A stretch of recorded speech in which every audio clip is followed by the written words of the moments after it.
Conjointment and Separation. In the first chapters of the novel, Cutting for Stone by Abraham Burgess, two very important characters are introduced with a surprising and dramatic birth. The brothers, Shiva and Marion Stone, are conjoined head twins. Although they were separated by surgery at the moment of their birth, their connection never died off, not with time or even years of separation.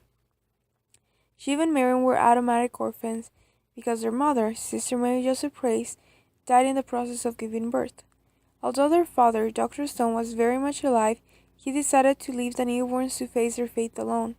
Since that moment on, Shiva and Marion found consolement in each other.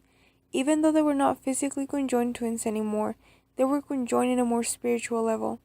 For example, in one occasion when Shiva was being described as a baby, the text said, "He fussed only when he heard Marion crying, as if to show solidarity." In a similar manner, Emma, their adopted mother, noticed how when they were 12 weeks old, they showed no awareness of each other because they thought they were one. As they grew older, their connection, or conjointment, became more pronounced. Only one of them needed to talk in order for both of their voices to be heard. Marion worked as the mouth in their single-minded body. He would know what Shiva wanted to communicate to others without the need of a verbal talk. Eventually, Shiva began to talk out loud and express his feelings without the need of his twins' help.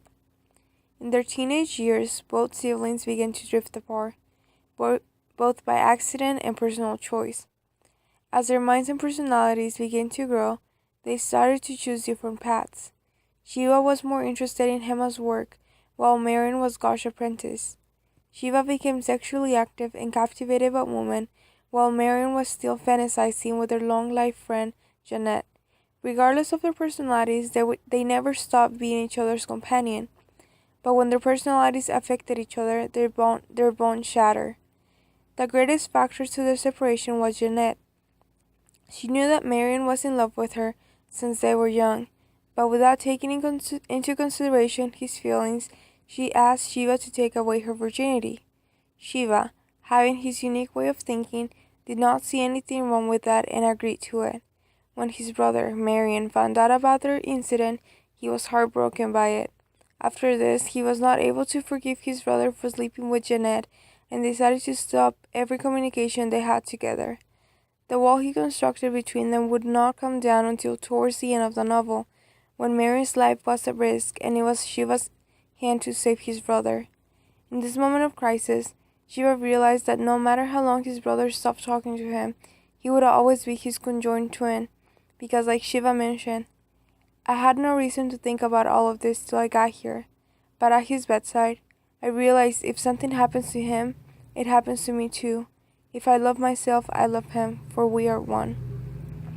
When the connection between two individuals is strong, nothing can ever break it, no time, no fighting, nor death. Even after Shiva dies, we continue to see them as the Stone twins. Throughout the book, we see Shiva Marion,